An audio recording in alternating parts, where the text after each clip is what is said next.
Gender complementarity, the reciprocity between male and female, is the subject of much discussion in both scientific and theological circles. The differences in men and women that create this complementarity have made people rich, with such books as Men Are From Mars, Women Are From Venus by Dr. John Gray, which for all its limitations has sold millions of copies. Critiques of the book say that in his attempt to identify male-female differences, Gray succumbed to stereotypes. And this is the fine line we must walk. Some deny any differences beyond the obvious anatomical ones. Really? No cognitive or emotional differences? Give a man a big shot of estrogen and see if it changes his personality. But then, of course, some exaggerate the differences. Watch a black and white movie from the 50s and you'll see the women all talk high and oh dear, I'm so frightened. It seems to me that we may identify and appreciate trends while acknowledging exceptions, thus accepting generalities but refraining from stereotypes. Just as men are generally taller, yet all men are not taller than all women, men can be generally more left-brained, physically aggressive, or confident without these things being categorically true. Why does complementarity matter? Because it brings out the best in both partners, particularly as pertains to parenting. For instance, simply because of the nurturing effects of estrogen, women make fantastic primary caregivers of infants. Caring for an infant requires excellent skills of attunement, the ability to tune into the emotional state of another person. Women are naturally better at this, revealed in tests of ability to read facial expression and body language. Women just slam dunk in those kinds of assessments. Another advantage God gave women in caring for infants is that He ingeniously designed a method of feeding them from her body. Not only does this provide opportunity for skin contact and touch stimulation, so essential to the building of the brain, but as baby feeds, he can gaze into mommy's eyes, leading to more bonding and brain building. In the context of that bonded relationship, the child experiences secure attachment, and this lays the foundation for emotional stability and relationships later in life. Once past infancy, the child really begins to need more of dad. See, women attune so well to children that alone they may tend to accommodate them too much. Mothers tend to use baby language, as in, does Tommy have a boo-boo? But dads tend to use adult language with kids, stretching them in the process. The child's development depends on both mom's nurture and dad's stretching of the child's abilities and language. This is just one arena in which mom and dad form a great tag team. Statistically, children are much better off with a traditional parenting team than any other configuration: single parenting, same-sex parenting, and even adoption. This isn't to say children in non-nuclear families are doomed.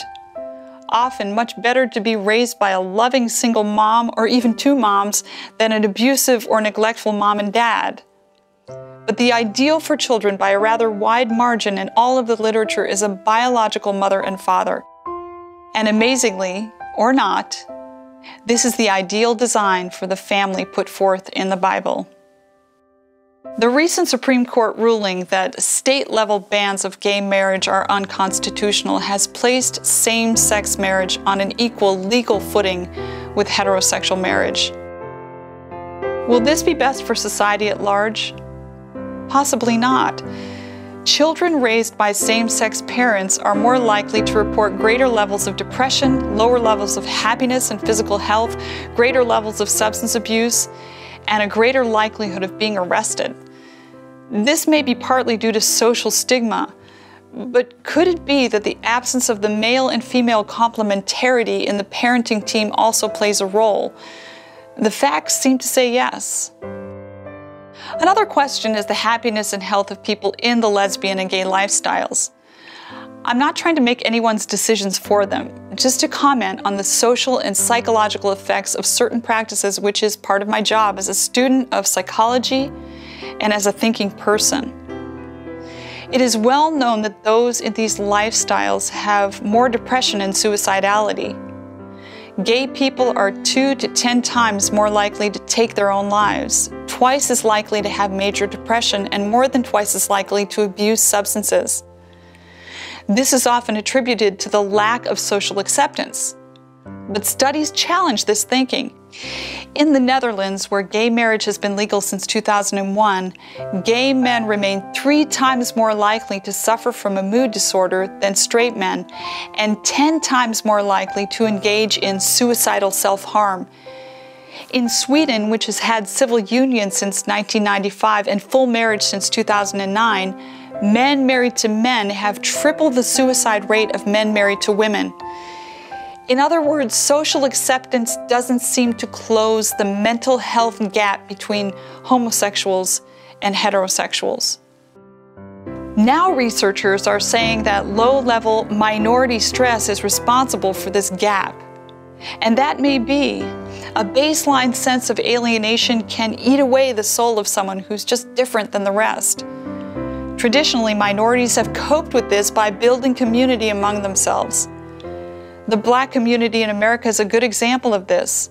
Much beauty and culture and rich fellowship came of Black people's pressing together to cope with racism over the years.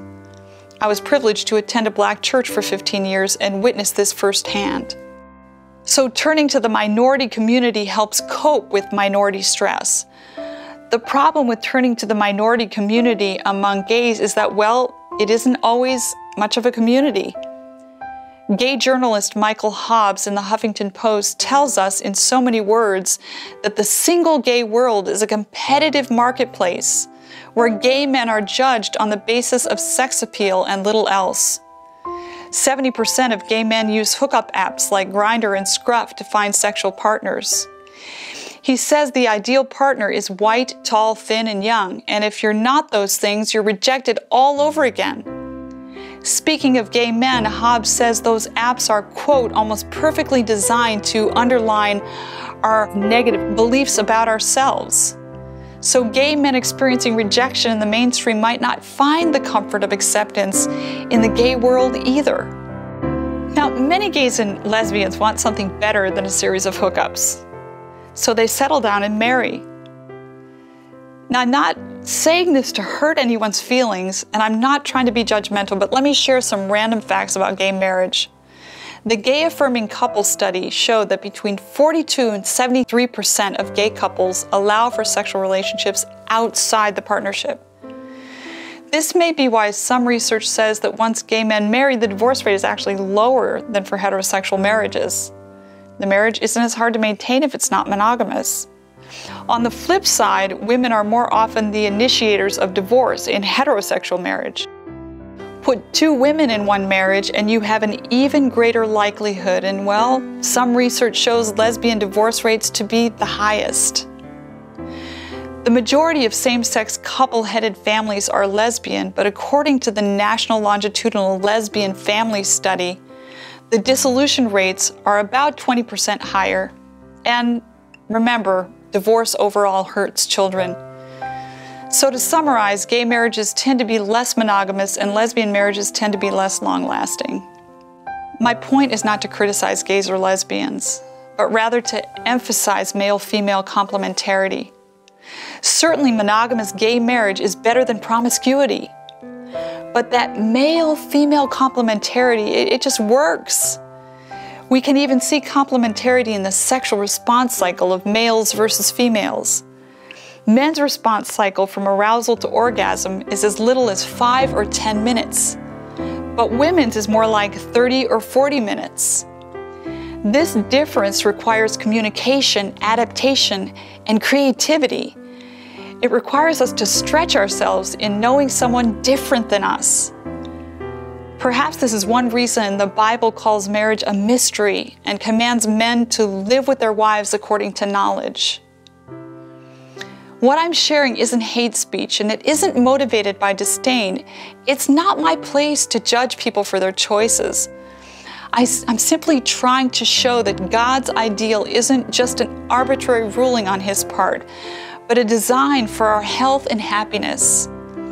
I mean, think about it on a physical level.